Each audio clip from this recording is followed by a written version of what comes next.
One particular setting in Resident Evil 0 may ring the alarm for being overly brutal, and to its definition, a torture chamber filled with painful devices and traps created for one sole purpose: completely breaking someone's soul. But this isn't simply a visually creative liberty to spook the player. No, something extremely foul happened in this chamber, and it is who that was sent here that will shock you. James Marcus, an integral part of the creation of the Umbrella Corporation, was not only one of the three biggest figures behind Umbrella, shared with Ashford and Oswald Spencer. He was also in charge of the Executive Training School, which is explored in Resident Evil 0. Of those three evil masterminds, James was seen as the most hot-headed and impatient.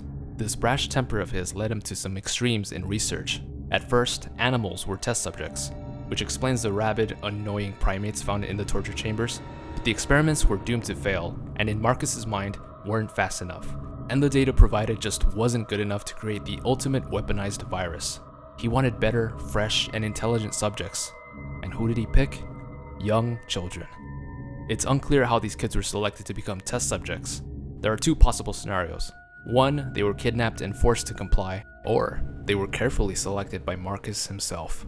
The kids were chosen because of their high IQs or their physicality, and were taken to the training school under false pretenses. These kids were prodigies, future scientists. Who better than to have James Marcus as a mentor? Sadly, this was far from reality.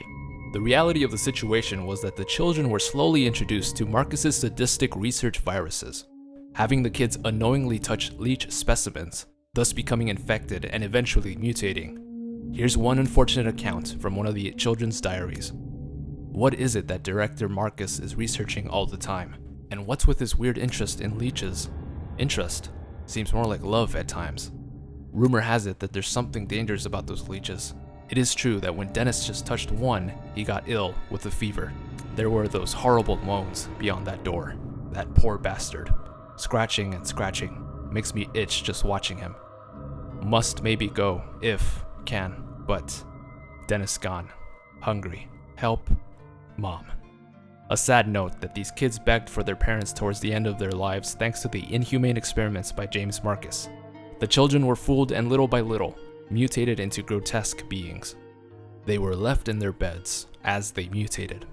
Those that survived were taken to the torture chamber where they were forced, at Marcus's direction, to sit on iron chairs riddled with spikes. They were also locked in dunking cranes where they were painfully drowned. Perhaps the worst and most intimidating torture devices is the Iron Maiden, where again, the kids were forced in and impaled as the tomb door was closed. You'd think that at the very least, these torture techniques were enough to kill them quickly, but these kids were infected with a life-prolonging virus, so they couldn't even die and experience most, if not all, the torture they were subjected to. This is all inconceivably horrifying, and it was all simply for data and research. Outside of the torture chamber, the test subjects were also taken to this gas chamber. You can probably guess what happened here. All the oxygen in the chamber was taken out, and the subject inside was basically dying slowly and painfully, only to see how long the virus could last without oxygen. Decades after these experiments were conducted, bones of the students are found in the gas chamber. It's just brutal.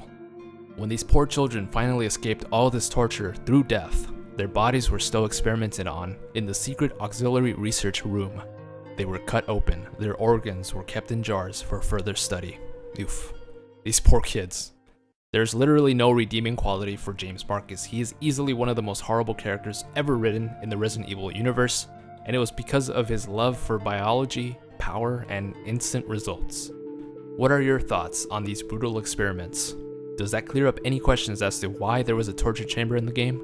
Yeah, wasn't just for show and tell.